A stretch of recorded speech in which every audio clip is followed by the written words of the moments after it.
Bonjour à tous.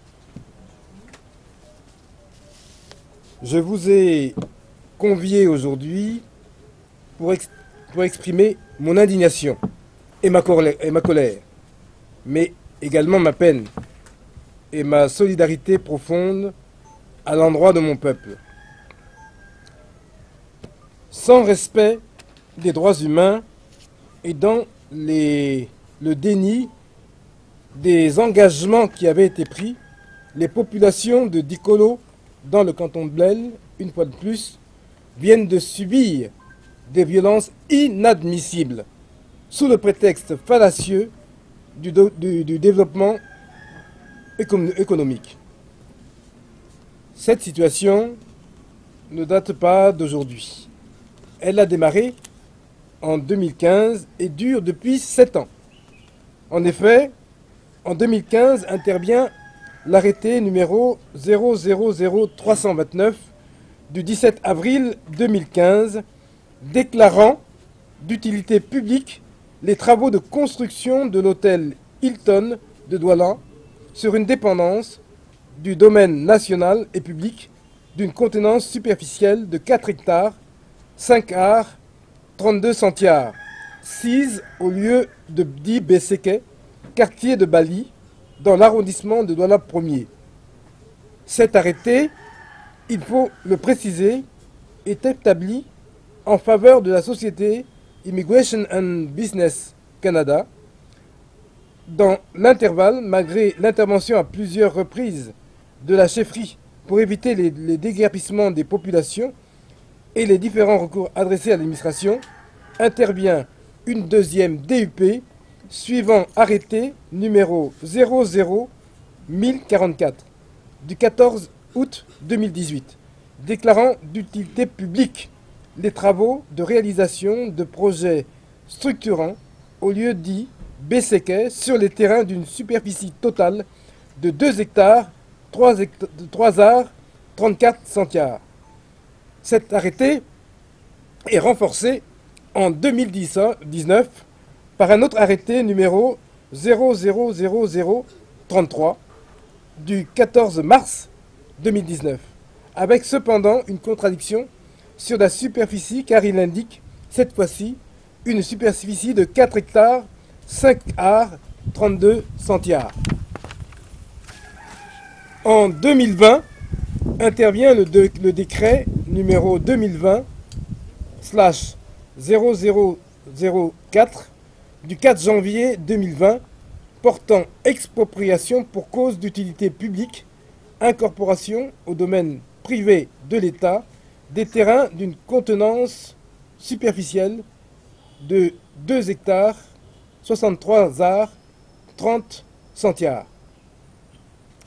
L'examen de ce décret a fait l'objet de la saisine de l'administration par la chefferie pour relever les incongruités et les irrégularités de toute la procédure de cette expropriation à la lumière de la loi numéro 85/009 du 4 juillet 1985 relative à l'expropriation. C'est ainsi que nous avons commencé des combats auprès des différentes instances politiques, administratives, judiciaires et traditionnelles, sans oublier les moments de concertation et de restitution à mon peuple. Plus de 15 séances de travail avec le gouvernement, et précisément le Premier ministre, les ministres des domaines, de la justice et les proches collaborateurs du chef de l'État. Les députés du Vouri Centre qui sont montés au créneau en nous accompagnant et en rencontrant le gouverneur de la région du littoral, le préfet du Vouri, le Premier ministre. Un plaidoyer a d'ailleurs été fait à l'Assemblée nationale pour les questions foncières du canton Bel. Les hommes politiques sont descendus sur le terrain à la rencontre des habitants de Dikolo. L'Assemblée générale du Ngono a été informée. Le commandement traditionnel des chefs au sein du Conseil régional du littoral s'est également impliqué. Comme vous pouvez le voir, et malgré tous nos efforts, et je tiens à le souligner, nos démarches ont été contrecarrées par de multiples rebondissements concernant le statut de ce terrain, qui est devenu, en dernier lieu et par malice de l'administration, un terrain relevant désormais du domaine privé de l'État. Du domaine privé de l'État. Situation, il faut le déplorer, exacerbée par des initiatives populaires isolées. Hier, c'était Newbel, commandant Ngange et Senge. Aujourd'hui, c'est Dikolo. Demain, ce sera Yupre, Dinde. Cette situation a des conséquences majeures qui est celle de l'affaiblissement de la chefferie du canton Bel, en commençant par les Bolanjo. Quoique, ce qui nous arrive existe aussi dans les autres cantons du Cameroun, également du grand peuple Sawa. J'ai donc bien compris d'où vient aussi la dissonance avec les Bellois et la discorde entre les Bellois. L'administration et ses représentants savent ce qu'ils font. Ils sont en train d'effacer des villages.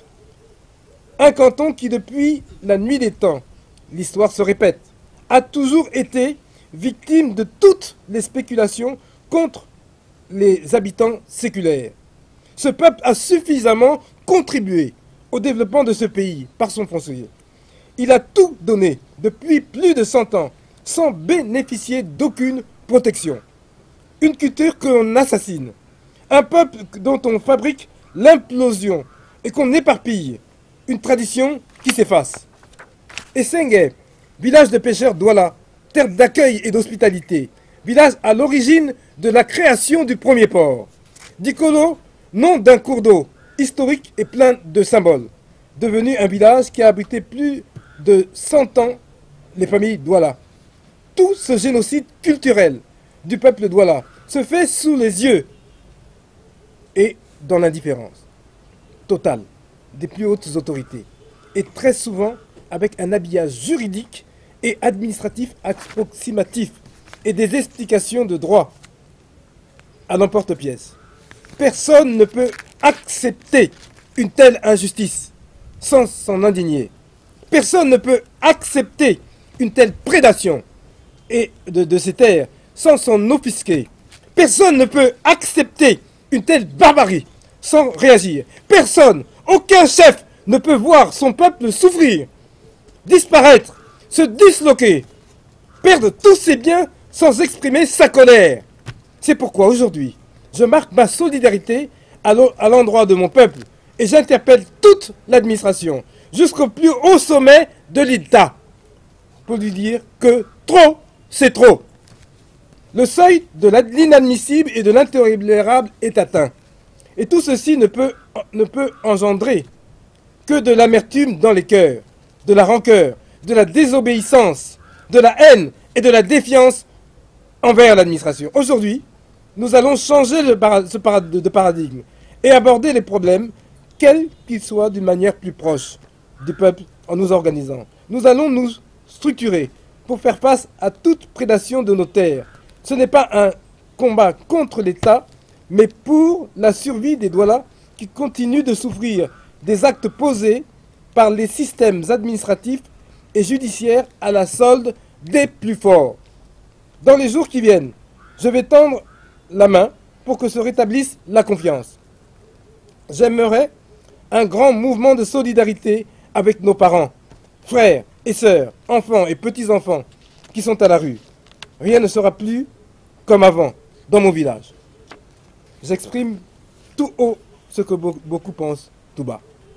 J'attire l'attention de ceux qui me maltraitent et me prennent pour le bouc émissaire de ces décisions prises au-delà de moi. Il ne s'agit pas de lever les hommes ou les cœurs, mais de dire à l'administration le désarroi du peuple Douala, Sawa, qui est fatigué de tout perdre, avec violence, sans respect, sans considération, malgré les contreparties qui ont été négociées pour lui. Ce peuple n'acceptera plus les déportations.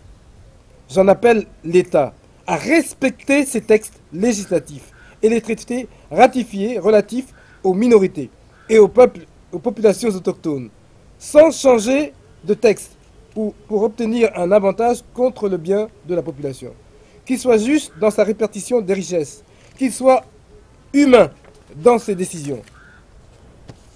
C'est avec cela que le Cameroun vivra en paix et que le développement pour lequel nos populations sont expropriées portera des fruits.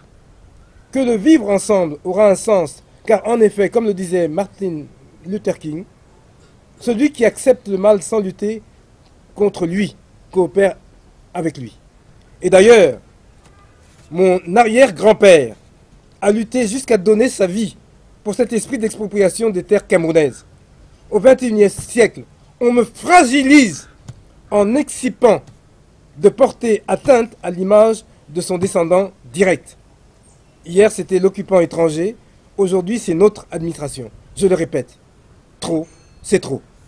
Merci.